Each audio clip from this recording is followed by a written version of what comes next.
Hello दोस्तों, कैसे हो आप लोग। उम्मीद करता हूँ आप सब अच्छे होंगे। मैं प्रिंस सर आपको इस यूट्यूब चैनल पर सोशोलॉजी सब्जेक्ट और उससे संबंधित जो भी आपको वीडियो है आपको प्रोवाइड की जा रही है वन टू वन।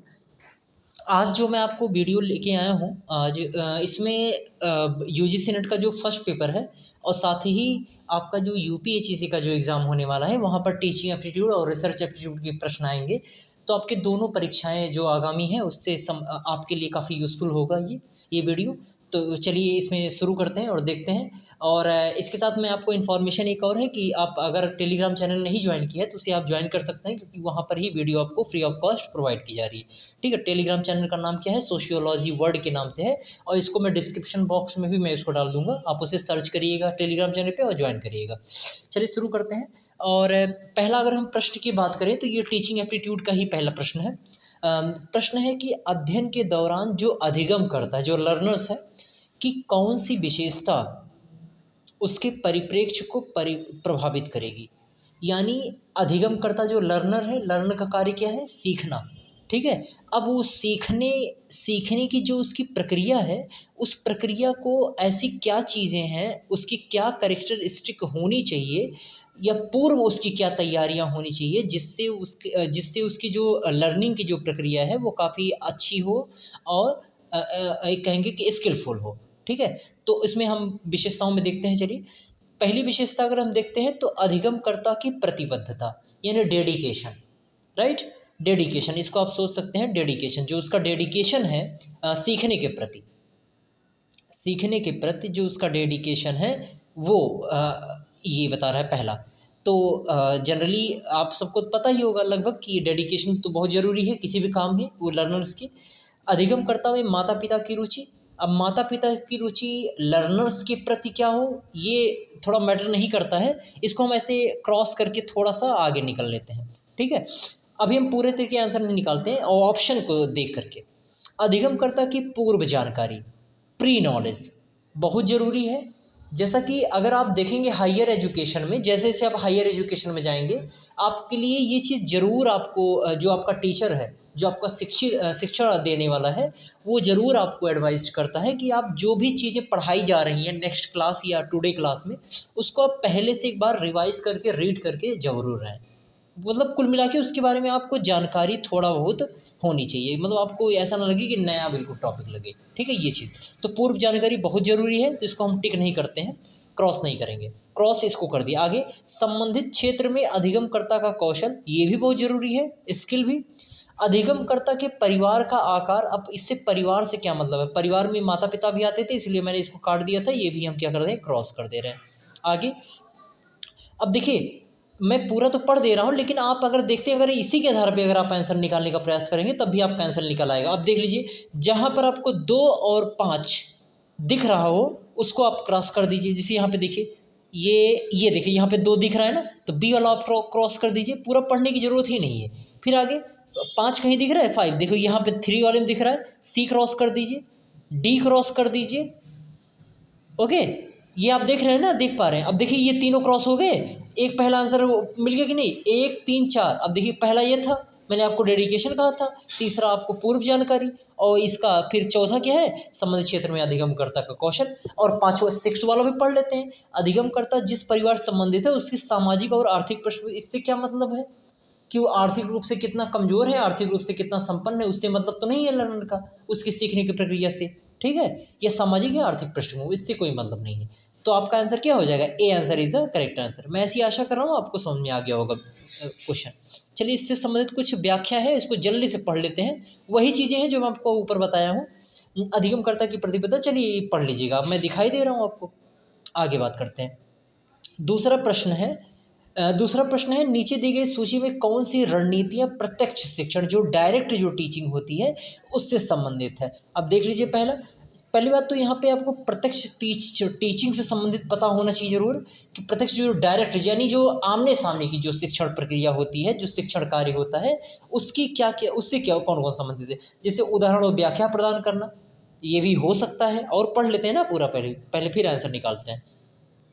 पूछताछ को बढ़ावा देना, अवधारणाओं पर ध्यान केंद्रित करना, और अन्वीक्षणात्मक और पुनः प्रस्तुतिपरकता, अभ्यास और प्रतिपुष्टि प्रदान करना, समस्या प्रस्तुतिकरण और समस्या समाधान, ये सब सारे ऑप्शन हैं।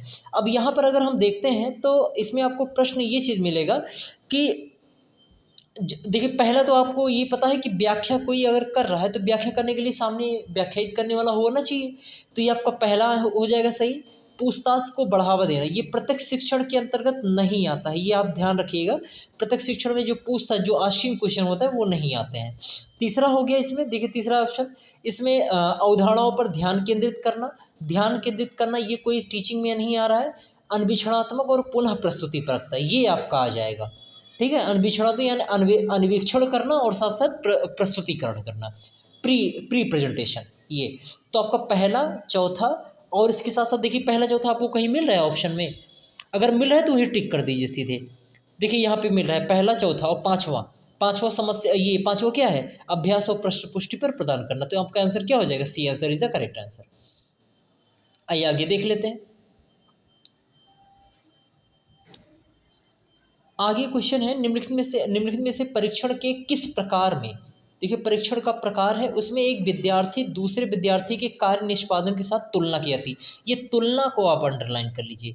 जब भी आपसे पूछे कि एक विद्यार्थी की जो अभिक्षमता है या अधिगम क्षमता है, उस अधिगम क्षमता को दूसरे विद्यार्थी की अधिगम क्षमता से जब तुलना की जाती है तो उसे कौन सा परीक्षण कहा जाएगा, या परीक्षण के किस प्रकार के अंतर्गत किया जाता है।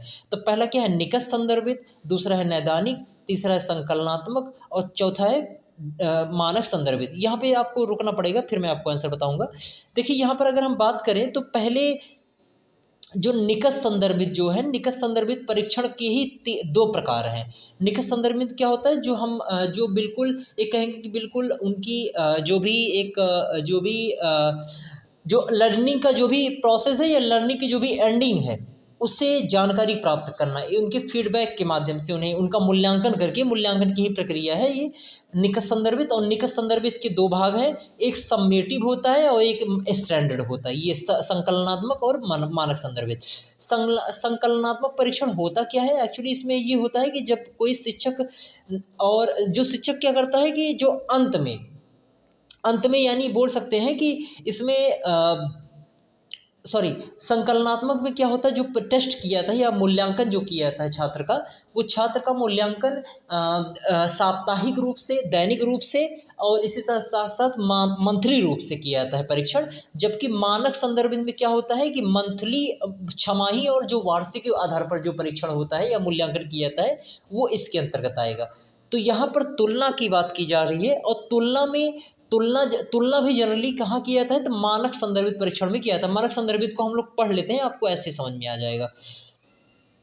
मानक संदर्भित परीक्षण में एक विद्यार्थी की दूसरे विद्यार्थी के कार्य निष्पादन के साथ परस्पर तुलना की जाती है। अब मानक संदर्भित जब भी आपसे प्रश्न आएगा तो आपका गलत नहीं होगा, ये आप अच्छे से पूरा इसके बारे में, इसकी विशेषता पढ़ लीजिए। कई बार हमारे एग्जाम में ये भी आ जाता है कि मानक संदर्भित परीक्षण की विशेषताएं बताइए, तो आपको ये यहाँ पर एक काम देगा। मानक संदर्भित मापन की सहायता से किसी छात्र की अन्य छात्रों के सापेक्ष स्थिति ज्ञात की जाती है, सापेक्षता। ठीक है, मानक संदर्भित परीक्षण छात्रों की योग्यता को किसी मानक समूह के संदर्भ में व्यक्त करता है, यानी जो मानक एक रख लेता है उसके आधार पर उसका परीक्षण करता है।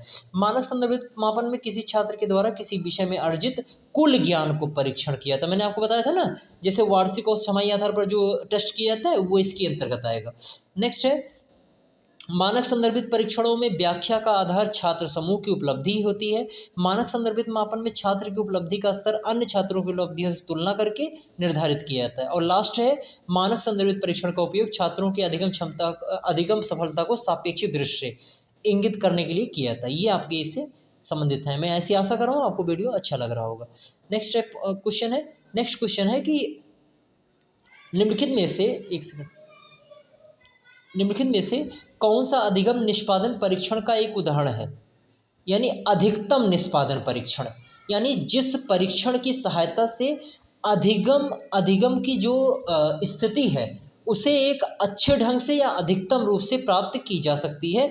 तो किसके माध्यम से, किस परीक्षण के, व्यक्तित्व परीक्षण, प्रक्षेपी व्यक्तित्व परीक्षण, अभिक्षमता परीक्षण, रुचि और अभिवृत्ति परीक्षण। देखिए यहाँ पे आंसर दिया है तो आपको आंसर देने में आसानी होगी।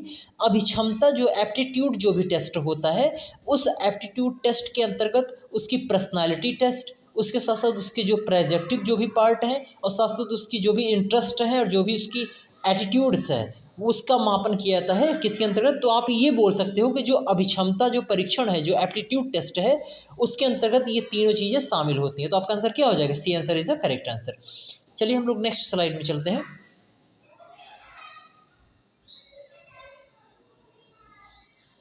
देखिए यहाँ पे अभिक्षमता होता क्या है ये भी आपको जानना यहाँ पे जरूरी है।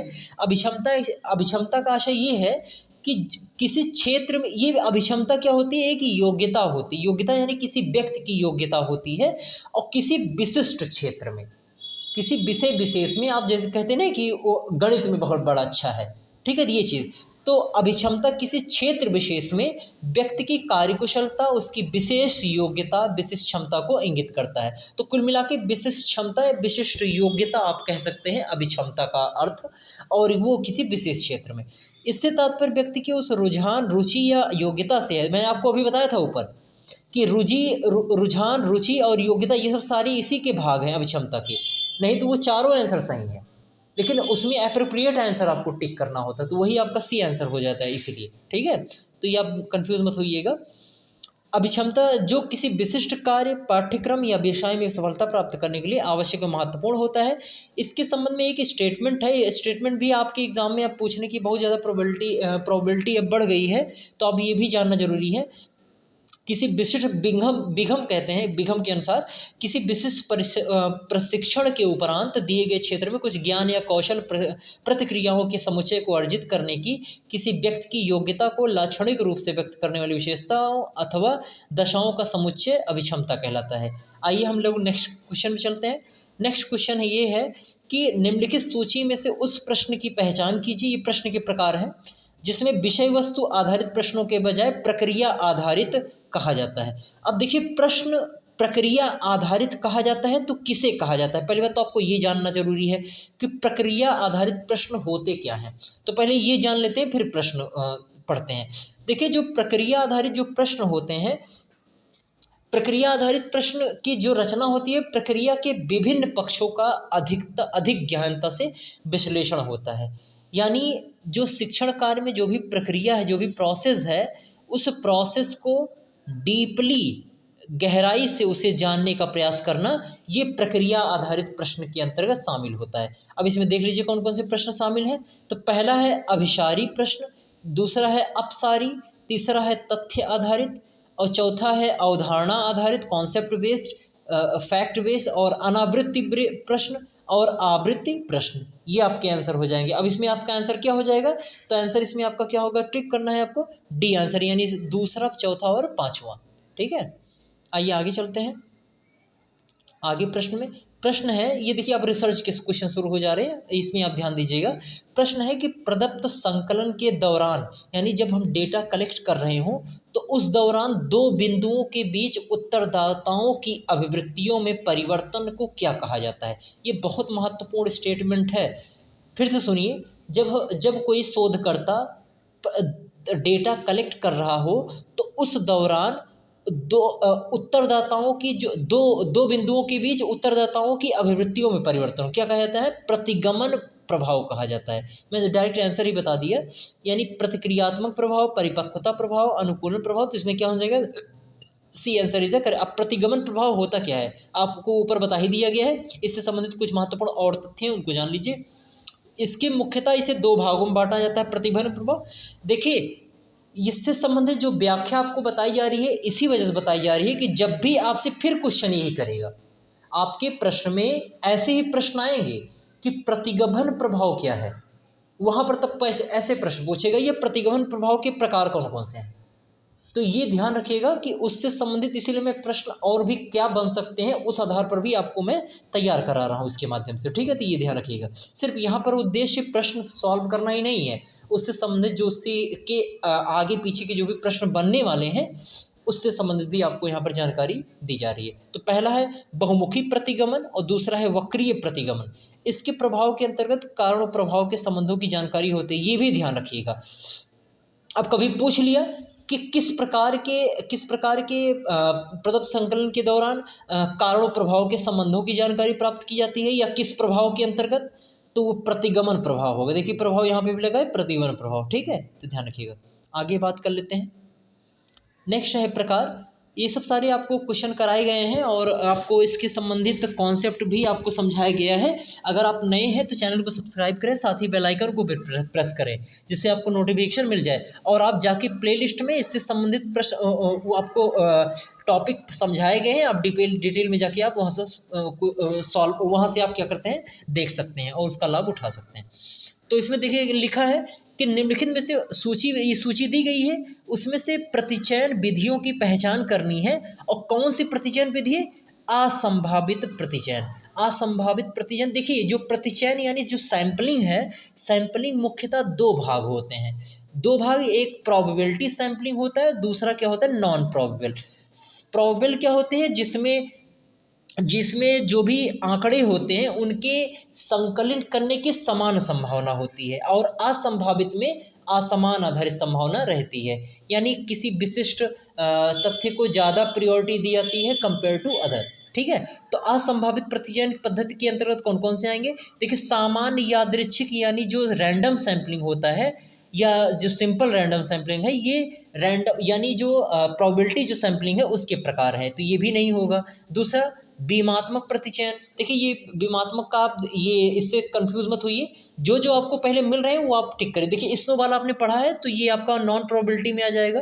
क्लस्टर सैंपलिंग, कोटा देखिए यहाँ पर प्रतिचयन लिखा है। स्ट्रैटिफाइड सैंपलिंग ये आपका हो जाता है इसमें। तो देखिए अब कौन सा नहीं है, इसी के आधार पे आप इसमें टिक कर लीजिए। स्ट्रैटिफाइड देखिए आपको 6 कहीं मिल रहा है ऑप्शन में, 6 देखिए यहाँ पर कहीं नहीं मिल रहा है, तो 6 को मत लगाइए, आप इसको देख लीजिए। 3 और 5 तो है ही है इसके पार्ट, तो 3 5 देख लीजिए कहाँ कहाँ दिख रहा है। 3 5 कहीं दिख रहा है आपको? देखिए यहाँ दिख रहा है केवल, और कहीं नहीं दिख रहा है।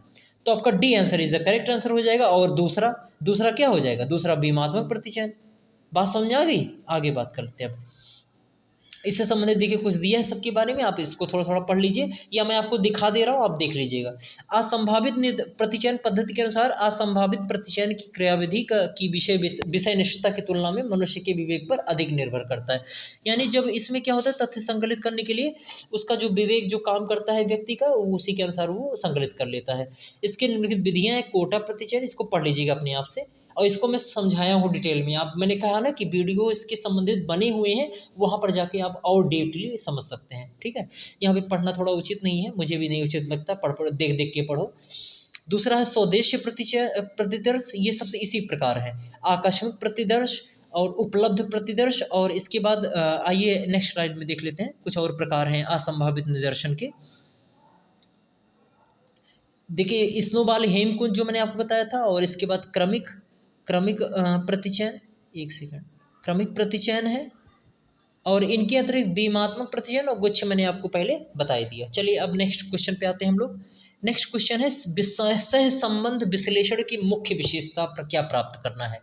मतलब जो सहसंबंध है, सहसंबंध क्या होता है, दो चरों के बीच में प्राप्त की जाती है, और दो चरों के बीच में उसके वृद्धि होने, एक साथ वृद्धि होने, और एक में वृद्धि होने और दूसरे में कमी होने, इस आधार पर भी दो प्रकार के होते हैं सहसंबंध। और सहसंबंध के बीच में क्या, तो बीच में अंतर केवल एक भाग दिया गया है, भिन्नता केवल एक भाग, प्रतिगमन एक भाग। तो यहाँ पर सहचर्य के अंतर्गत दोनों चीज़ें शामिल हो जाती हैं। यानी सहसंबंध विश्लेषण में क्या चीज़ प्राप्त की जाती है, तो चरों के बीच सहचर्य। सहसंबंध की महत्वपूर्ण विशेषता सहचर्य है। देखिए सहसंबंध से संबंधित क्या है, आपको मैंने पहले बताया। सहसंबंध अनुसंधान से तात्पर्य उन अध्ययन से होता है जिसमें चरों के बीच संबंध की प्रखरता और दिशा को, यानी जो उसकी प्रखरता है और जो दिशा है उसे किस संदर्भ में स्पष्ट किया जाता है? मात्रात्मक क्वालिटेटिव बेस में, यानी अंकित रूप से 1 2 3 4 के रूप में, ठीक है। दूसरा क्या है? सहसंबंध अनुसंधान चरों के बीच सहसंबंध की मात्रा बताने के लिए के द्वारा स्पष्ट करते हैं। एक चर में परिवर्तन का दूसरे चर पर क्या प्रभाव पड़ता है, यानी एक चर का परिवर्तन का दूसरे चर पर क्या प्रभाव पड़ता है, ये भी हम प्राप्त करते हैं सहसंबंध अनुसंधान के द्वारा। तीसरा क्या है? सहसंबंध गुणांक वस्तुतः अनुपात होता है, रेशियो होता है, जो चरों के भी सहसंबंध की सीमा और दिशा की अभिव्यक्ति करता है। लास्ट प्रश्न है इस वीडियो का, वह समय सीमा जिसमें एक अध्ययन एक स्थिति, ध्यान दीजिएगा, एक अध्ययन एक स्थिति और समस्या की छानबीन करता है। देखिए यहाँ पर दो प्रकार के मैं आपको बताना चाहूँगा। पहले एक तो होता है संदर्भ अवधि और दूसरा होता है लॉन्गिट्यूडनल। ये दोनों बहुत महत्वपूर्ण है और प्रश्न इससे आए हुए हैं, हमारे समाजशास्त्र के भी क्वेश्चन आए हुए हैं इससे संबंधित। अनुदैर्ध्य क्या होता है? इसमें विभिन्न समय होते हैं, विभिन्न समयों में विभिन्न प्रकार के तथ्यों की प्राप्ति की जाती है या विभिन्न प्रकार के अध्ययन किए जाते हैं तथ्यों के आधार पर। जबकि जो संदर्भ अवधि होता है, इसमें क्या होता है कि इसमें एक ही स्थिति में एक ही समय सीमा होती है, एक ही समस्या होती है और उसकी छानबीन की जाती है, ठीक है। तो ये दोनों आपको ध्यान रखना पड़ेगा। इसका आंसर वैसे हो जाएगा ए वाला, जबकि सी वाला भी आपको पता होना चाहिए, ठीक है। और आयु विगत काल इस सब का बहुत ज़्यादा वो मतलब नहीं है, ठीक है। तो चलिए देख लेते हैं, वह समय अवधि जिसमें एक अध्ययन एक स्थिति या समस्या की छानबीन संदर्भ अवधि कहते हैं। इसके मुख्यतः 3 भाग हैं, ये भी आपको पता होना चाहिए। प्रत्याशित और एंटिसिपेटरी होता है, और पूर्व प्रभावी और पूर्व प्रभावी प्रत्याशित। अनुदैर्ध्य को मैंने आपको बता ही दिया था, विभिन्न समय में प्राप्त किया जाता है। मुझे ऐसी आशा है कि आपको वीडियो अच्छा लगा तो प्लीज़ लाइक करें, शेयर करें, साथ ही बेल आइकन को भी प्रेस करें और अपने जो भी मित्र हैं, जो भी ग्रुप हैं, उन्हें शेयर करिए, जिससे अधिक से अधिक लोगों को लाभ मिल सके। अब मैं नेक्स्ट वीडियो में आपको नेक्स्ट क्वेश्चन पेपर के माध्यम से मिलता हूँ। Thank you so much.